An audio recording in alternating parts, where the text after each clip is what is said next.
There was the rain plus the strong wind which blew the house away. That was the burden I had. Strong wind put the whole building down.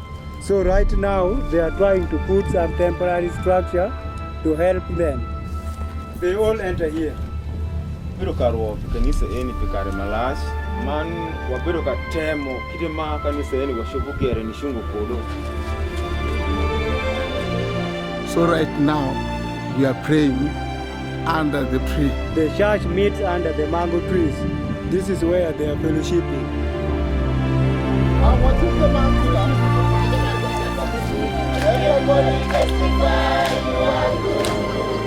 You are good, you are good. So that they should understand. We have the orphans, we have the widows,